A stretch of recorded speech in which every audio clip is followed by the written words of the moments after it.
My wife told me I'd bore her clients to death, so I stayed home from the gala. What she didn't know, I was already sitting at the head table when she walked in, next to the billionaire she'd been trying to impress for months, the man who'd been my closest friend for 12 years. My name is Lawrence Reed. I'm 53 years old, and for the past 19 years, I've been married to a woman who stopped seeing me somewhere around year 7. Not in the way that matters to most marriages, the emotional distance, the growing apart. No, Stephanie stopped seeing me the way a corporate climber stops seeing the maintenance staff. Useful once, invisible now, irrelevant to the climb. I'm an antitrust compliance expert. That's the boring way to say it, the way Stephanie would introduce me at parties before she stopped bringing me entirely. The more accurate description is this. I'm the man corporations call when they're about to do something catastrophically stupid and need someone to tell them how badly it'll end. I've advised Fortune 100 companies, testified before Senate subcommittees, and written position papers that changed federal regulatory frameworks. But to my wife, I was the guy who read too much and talked too little. She was getting ready for the annual Healthcare Leadership Gala, the crown jewel of her professional calendar. Stephanie ran the American Medical Trade Association, a lobbying powerhouse that represented every major hospital network and pharmaceutical distribution chain on the East Coast. She was good at it too. Ruthlessly good. The kind of good that required stepping on people who got in her way. I stood in the doorway of her bedroom, holding her coat. Black cashmere, the expensive kind that felt like water between your fingers. She was at her vanity, applying lipstick with the precision of a surgeon. Her dress shimmered under the lights, deep emerald that probably cost more than most people's monthly mortgage. "You're not coming tonight," Stephanie said without looking up. It wasn't a question. "I have the invitation," I replied calmly. "Charles sent it personally." Her hand paused, just for a second, before continuing the smooth glide across her lips. "Charles Whitmore invited half of Washington. That doesn't mean you need to show up and bore everyone to death." There it was. Not angry, not emotional, just stated as fact. "I can't bore my clients with you standing there," she continued, capping the lipstick with a decisive click. "They're too important for that. You understand." I understood perfectly. I understood that she had no idea who Charles Whitmore really was to me. I understood that she'd built her entire career on a foundation she'd never bothered to inspect. And I understood that tonight, that foundation was going to shift. "I'll stay home then," I said quietly, still holding her coat. She stood, did a slow turn in the mirror, admiring herself like she was already on stage. She brushed past me without taking the coat, her perfume trailing behind her like a warning nobody else could smell. "Don't wait up," Stephanie called over her shoulder. "These things run late when you're important." I watched her black town car pull away from the circular driveway, watched the red taillights disappear around the corner. Then I walked back inside, hung her coat carefully in the closet, and went upstairs to put on my tuxedo. Charles hadn't invited half of Washington. He'd invited 12 people. I was one of them. The grand ballroom at the Waterford Hotel was exactly what you'd expect. Crystal chandeliers the size of compact cars, tables draped in white linen, and enough political power concentrated in one room to shift federal healthcare policy with a handshake. Stephanie loved these events. They made her feel untouchable. I arrived through the service entrance, not because I had to, but because Charles had suggested it years ago. "Never let them see you coming, Lawrence," he told me once. "The work we do is most effective when people forget we're in the room." Security waved me through without checking credentials. The head of security, Tom Reynolds, had worked for Charles for 15 years. He nodded once as I passed. "Mr. Reed, Mr. Whitmore is already at the table." "Thank you, Tom." I made my way through the back corridors, past catering staff arranging desserts and waiters straightening bow ties. The hallway opened into a side entrance to the ballroom, partially hidden by a decorative screen. From here, I could see everything. Stephanie was already working the room.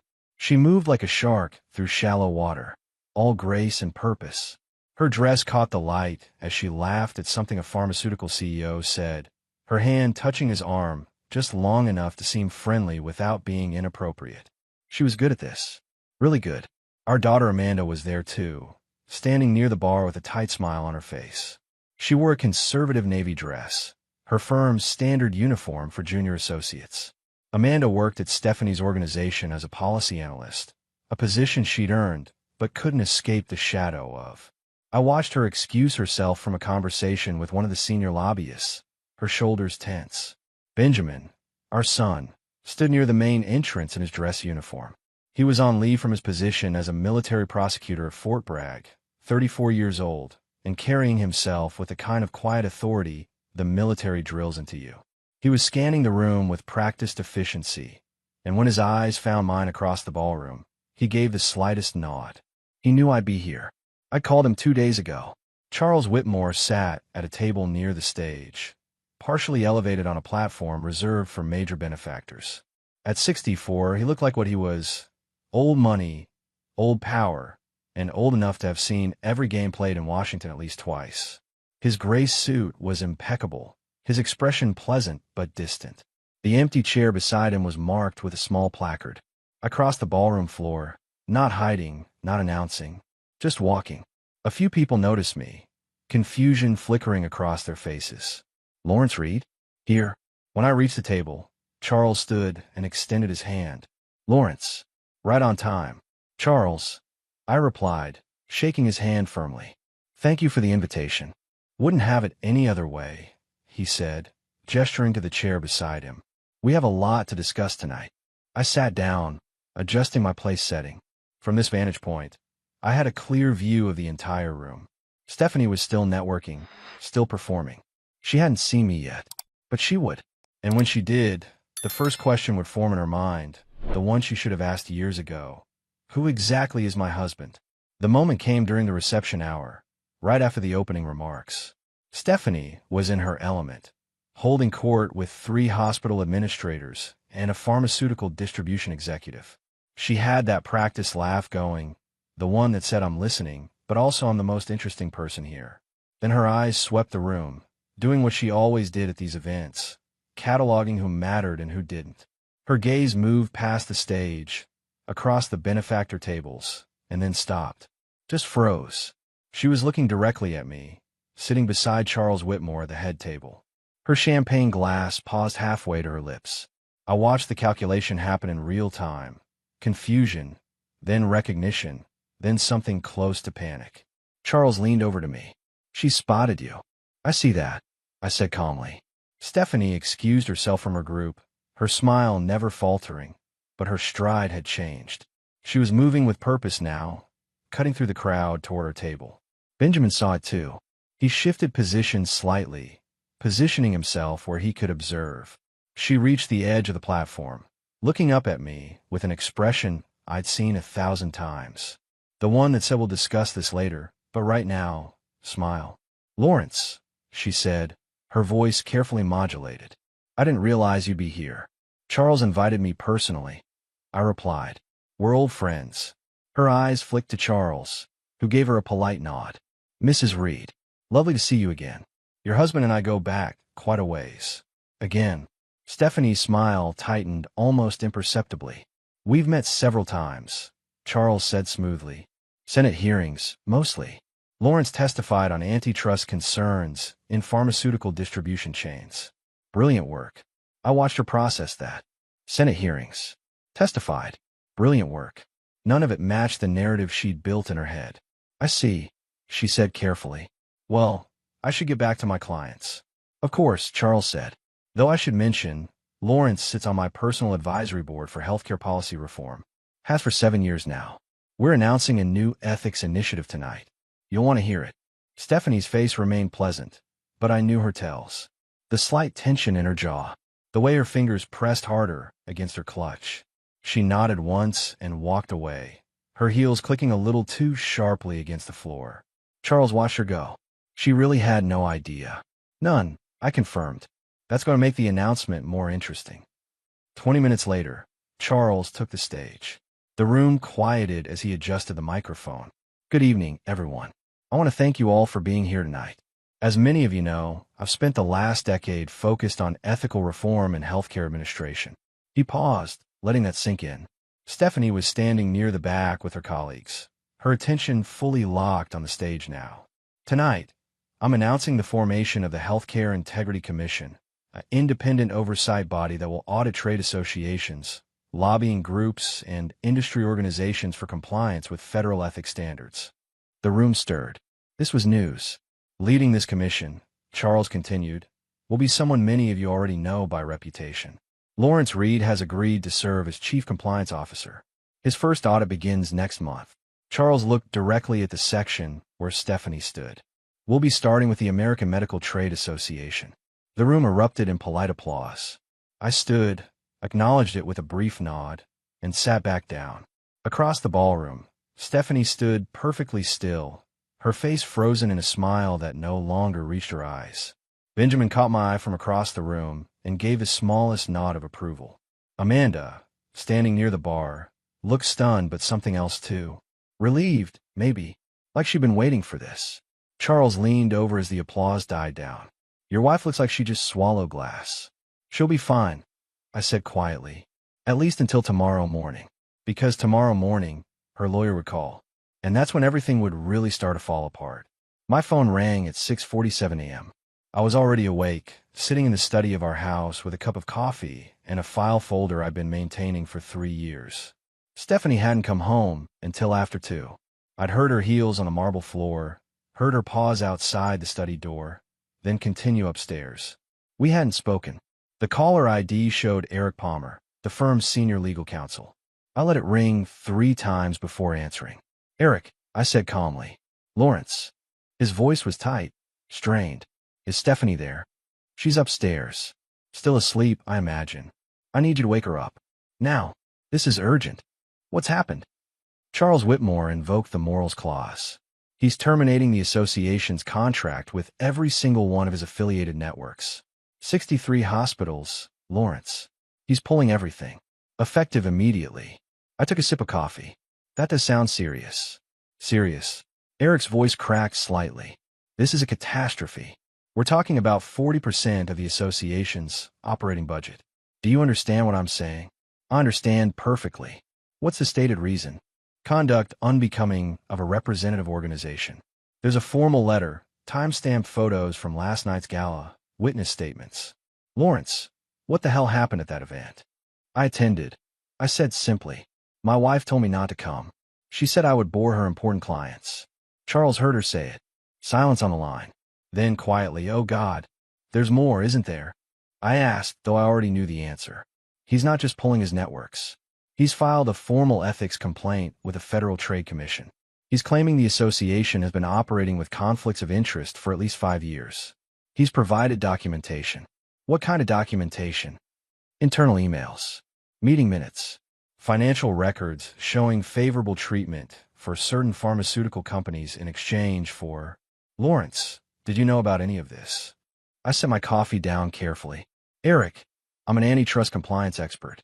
What do you think I've been doing for the last 3 years? Another silence. Longer this time. You're the source, Eric said, his voice barely above a whisper. You're the one who gave him everything. I documented irregularities I observed in my wife's professional conduct. When those irregularities appear to violate federal ethics guidelines, I did what any responsible citizen would do. I reported them to someone with the authority and resources to investigate properly. Jesus Christ, Lawrence.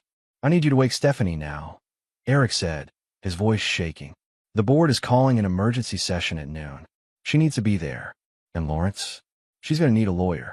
A good one. Because this isn't just about losing a contract. The FTC investigation could lead to criminal charges. I'll let her know, I said. I hung up and sat there for a moment, looking at the file folder on my desk. 3 years of careful observation. Emails where Stephanie had directed staff to give preferential treatment to companies that donated to her personal political action committee. Meeting minutes where she'd blocked investigations into billing fraud because it would upset major donors.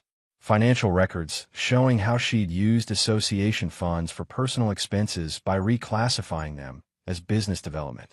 All of it documented. All of it time-stamped. All of it delivered to Charles 6 months ago. I heard movement upstairs. Stephanie was awake. I stood, picked up the file folder, and walked to the stairs. She appeared at the top, still in her robe, her hair disheveled, her face showing the first signs of panic. Your lawyer called, I said calmly. He needs to speak with you. Something about Charles Whitmore terminating your contracts. Her face went white. What? He mentioned a morals clause. And an FTC investigation. I held up the file folder. You might want to get dressed. You have a meeting at noon. She stared at me, and for the first time in years, really looked at me. Not through me. At me. What did you do? She whispered. I documented the truth, I said. The same thing I've done my entire career. The difference is, this time, it was about you. The emergency board meeting took place in a conference room that smelled like expensive leather and desperation. I wasn't invited, but Benjamin was there. As the association's legal compliance observer, he had every right to attend. He called me at 1:15 p.m., while the session was still ongoing. Dad, he said quietly, his voice carrying that military precision I'd grown used to. You need to hear this. I'm putting you on speaker. Stay silent. I could hear the chaos through the phone. Raised voices, the shuffle of papers, someone's hand hitting a table. This is a disaster. That was Richard Thornton, the association's chairman. We've lost 63 hospital networks in one morning. 63. Our operating budget just dropped by 40%. The issue isn't the budget, another voice said. Margaret Hayes, the ethics committee chair. The issue is why Charles Whitmore felt compelled to invoke the morals clause. That clause exists for extreme circumstances. What did Stephanie do? She embarrassed him at the gala, someone muttered. It's more than embarrassment. Margaret shot back. I've reviewed the formal complaint he filed with the FTC. There are allegations of systematic ethics violations dating back 5 years. Wire fraud, misappropriation of funds, preferential treatment in exchange for political donations. Silence fell over the room. Where did he get this information? Richard asked. According to the complaint, from an anonymous whistleblower with intimate knowledge of the association's operations. I heard Stephanie's voice for the first time, tight and controlled. This is a witch hunt. Charles Whitmore is retaliating because I didn't fawn over him at a gala. That's all this is. Then explain the emails, Margaret said coldly. Explain the financial records. Explain the meeting minutes where you explicitly directed staff to prioritize donors over ethical guidelines. Those documents are taken out of context. There are 47 pages of documentation, Stephanie. Time-stamped. Cross-referenced. Someone spent years compiling this. Someone who knew exactly what they were looking at. I heard Stephanie's sharp intake of breath. She was putting it together. I want to know who did this, she said, her voice shaking now. I want to know who betrayed this organization. You betrayed this organization, Benjamin said, his voice cutting through the chaos like a blade. You committed fraud. You put personal gain over institutional integrity. And now we're all paying the price. You don't get to speak to me like that, Stephanie snapped. I'm your mother. And I'm a military prosecutor who swore an oath to uphold the law, Benjamin replied evenly. That oath doesn't have an exception for family. Ma'am. The silence that followed was deafening. Richard cleared his throat. The board needs to vote. All in favor of placing Stephanie Reed on immediate administrative leave, pending the FTC investigation. I counted 7 voices saying aye. 2 abstentions. No opposing votes. The motion carries, Richard said heavily. Stephanie, you're suspended effective immediately. You'll surrender your access credentials, your company devices, and your office keys. Security will escort you out. You can't do this, Stephanie said, but her voice had lost its edge. It sounded hollow now, defeated. We just did, Margaret replied. This meeting is adjourned. Benjamin ended the call. 30 seconds later, my phone buzzed with a text from him. She knows it was you. She's coming home. I looked at the file folder on my desk, then carefully closed it and locked it in the safe. Everything was already submitted. Everything was already in motion. Now came the hard part, watching it all play out. 20 minutes later, I heard her car in the driveway. The engine shut off. The door slammed. Her heels clicked up the front steps, sharp and angry. The front door opened. She stood in the hallway, her face a mask of fury and something else. Betrayal. Real, genuine betrayal. It was you, she said. All of it. You did this. Yes, I replied calmly. I did. Stephanie didn't yell. That would have required energy she didn't have anymore. Instead, she stood in the doorway of my study, her designer suit rumpled from hours in that conference room, her makeup starting to break down, revealing the exhaustion beneath. Why? She asked, her voice barely above a whisper. Because you broke the law, I said simply, and because you thought I was too irrelevant to notice. I built that organization. I turned it into a powerhouse. You build it on fraud. There's a difference. She moved into the room, her hands shaking slightly. We're married, Lawrence. For 19 years. Doesn't that mean anything to you? It meant something, I said quietly. Right up until the moment you told me I'd bore your clients to death. Right up until you made it clear that my existence was an embarrassment to your career. So this is revenge. You destroyed my career because I hurt your feelings. I stood, walked to the window. Outside, I could see Amanda's car pulling into the driveway. She'd know by now. The whole firm would know. This isn't revenge, Stephanie. Revenge is emotional. This is accountability. You committed federal crimes.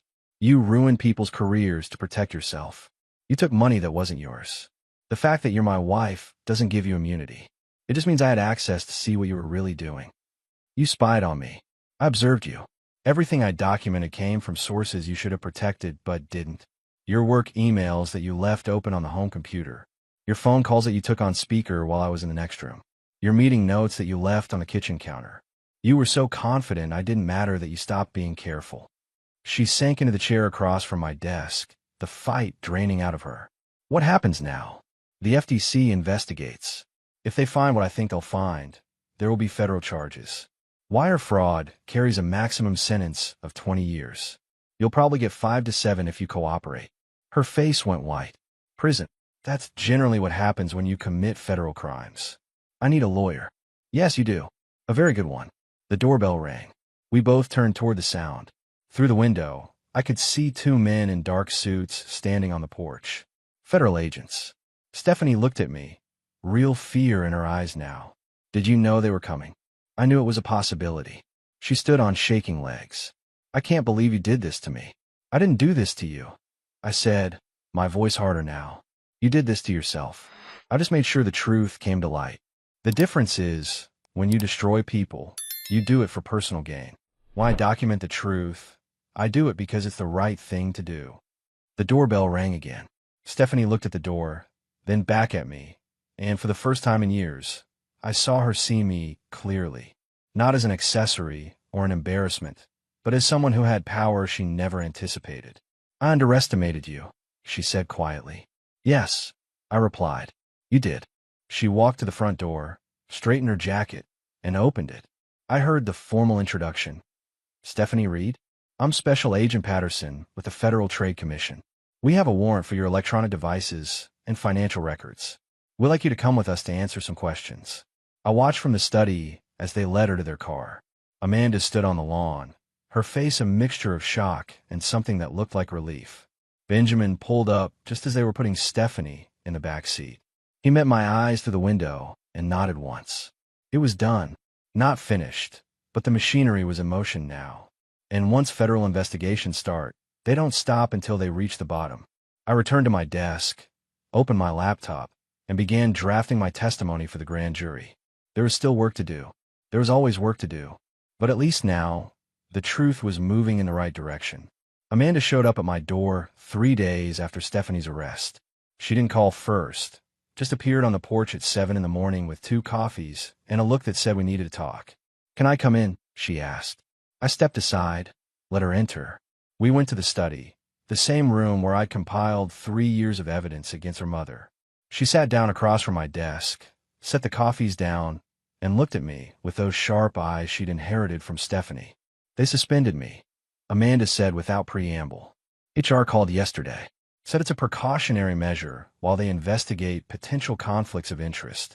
I'm Stephanie Reed's daughter working at the American Medical Trade Association.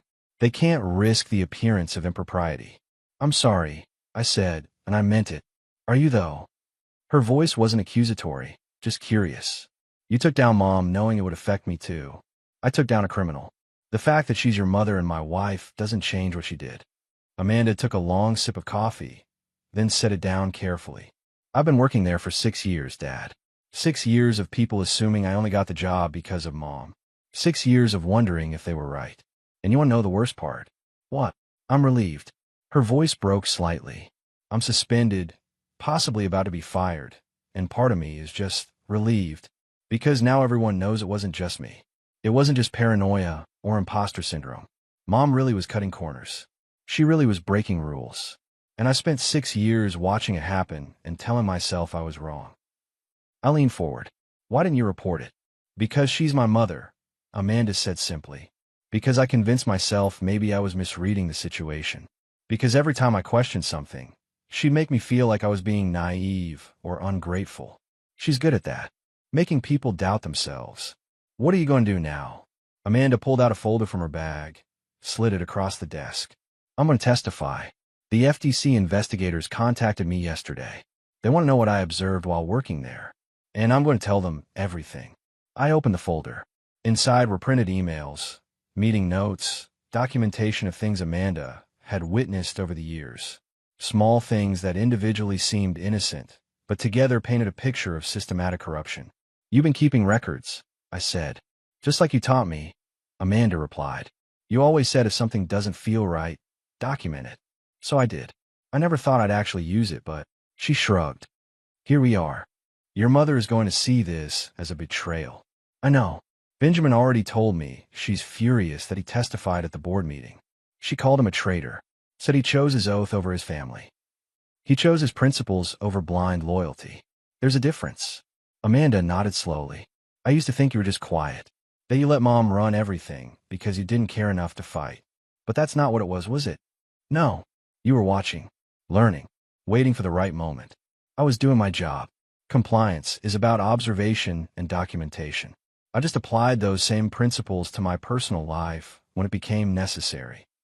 She always said you were boring, Amanda said quietly, that you didn't have ambition, that you were content to be mediocre. And what do you think now? She looked at me for a long moment.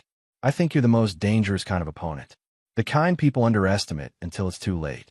We sat in silence for a moment. Then Amanda stood, picked up her coffee. I have a meeting with the federal investigators at 10. Thank you for doing what was right, even when it was hard. Amanda, I said as she reached the door, you're not going to be fired. The association needs people with integrity. Once this investigation is done, they'll see that you were trying to do the right thing all along. And if they don't, then you'll find somewhere better. You're talented, principled, and now you have a track record of choosing truth over convenience. That's worth more than any job. She smiled, sad but genuine, and left.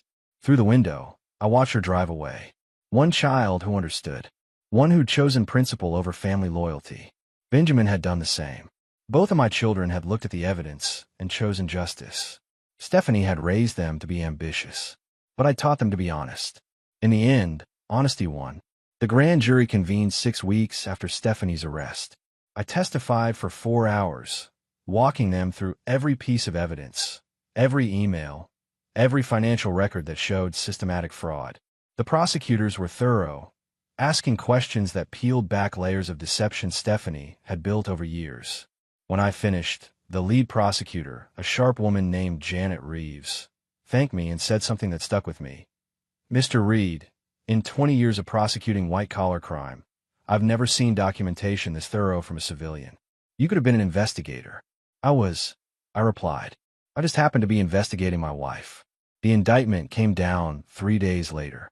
18 counts: wire fraud, mail fraud, conspiracy to defraud, misappropriation of funds. The federal guidelines suggested a sentence range of 7 to 12 years, if convicted on all counts. Stephanie's lawyer tried to negotiate a plea deal.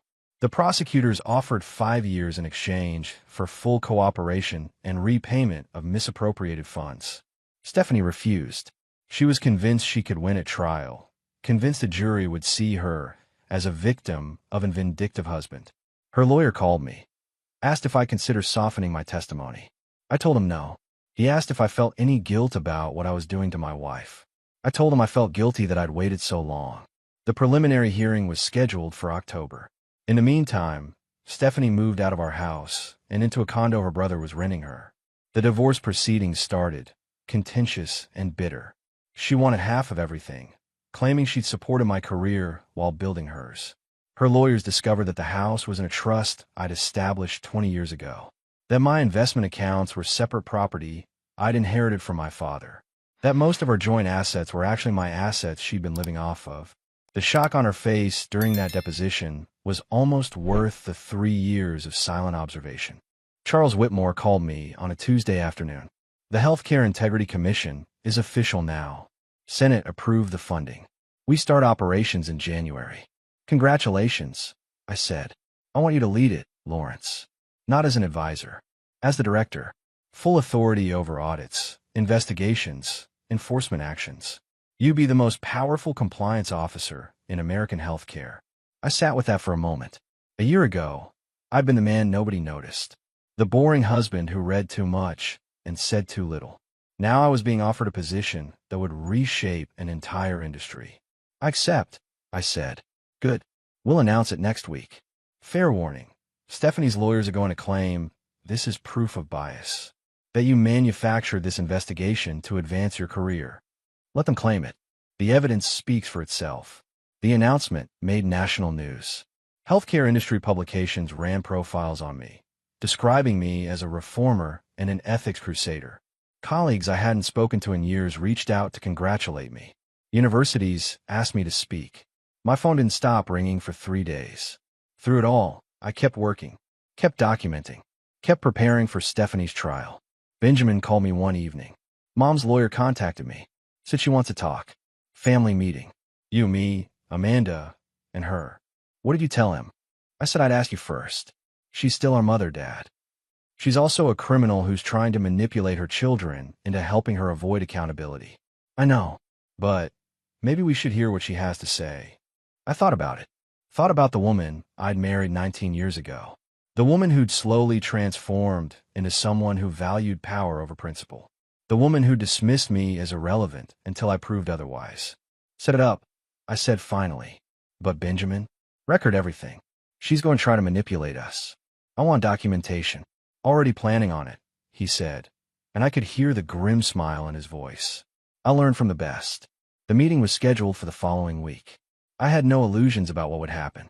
Stephanie would cry, plead, try to appeal to family loyalty. She'd claim I destroyed her out of spite.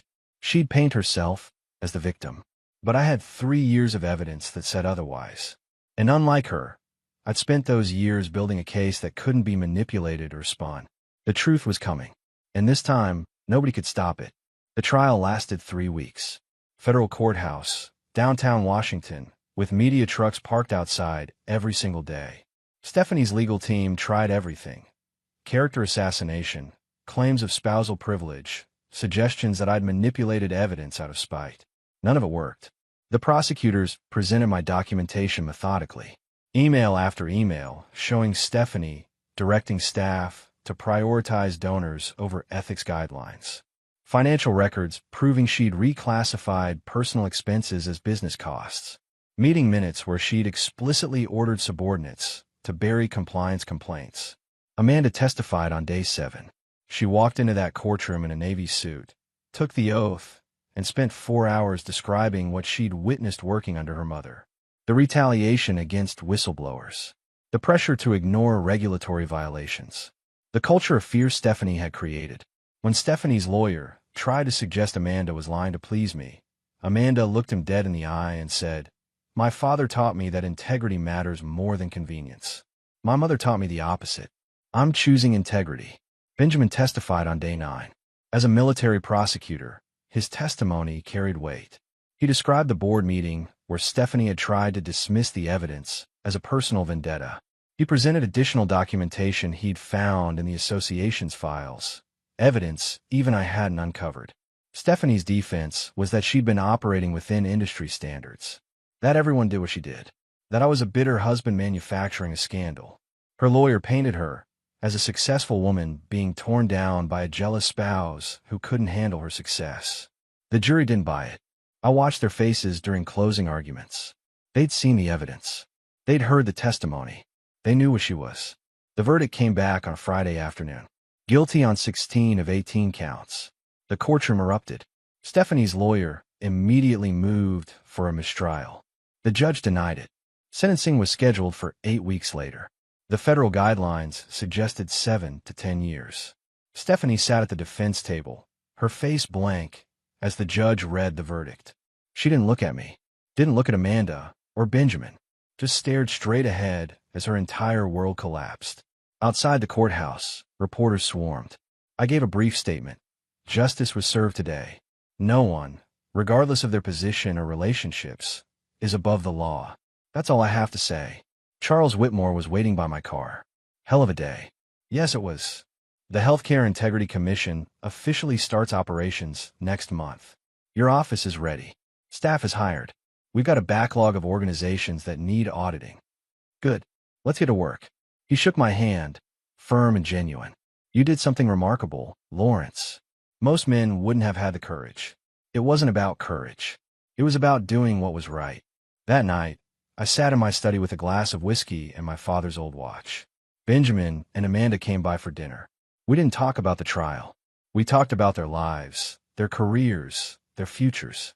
We talked like a family that had chosen truth over comfortable lies. What happens now? Amanda asked as we cleared the dishes. Now I rebuild the system your mother corrupted. I make sure what she did can't happen again. And I teach other people that accountability isn't optional. Benjamin raised his glass. To integrity. To integrity, Amanda echoed. I raised mine as well. To doing what's right, even when it's hard. We drank to that. To principle. To honesty. To the choices that define who we really are. Stephanie would be sentenced in 8 weeks. The prosecutors were recommending 9 years. Her lawyer was still trying to negotiate a reduced sentence based on her age and lack of prior criminal history. It didn't matter to me anymore. The machinery of justice was in motion. My part was done. I'd spent 19 years married to a woman who thought I was irrelevant.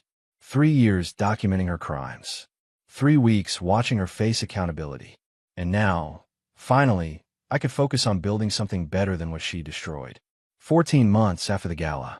That's how long it took for everything to settle. Stephanie was sentenced to 8 years in federal prison. She'd serve at least 6 with good behavior.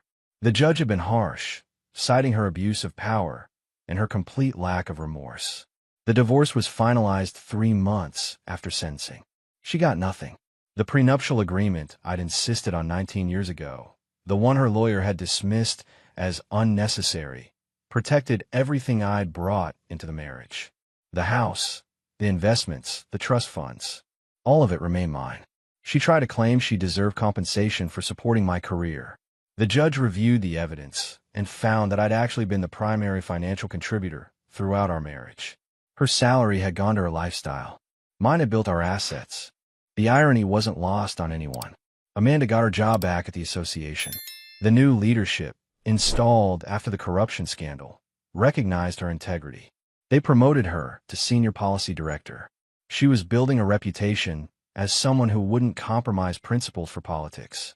Benjamin received a commendation from the Judge Advocate General for his testimony. His commitment to justice, even when it meant testifying against family, was noted in his service record.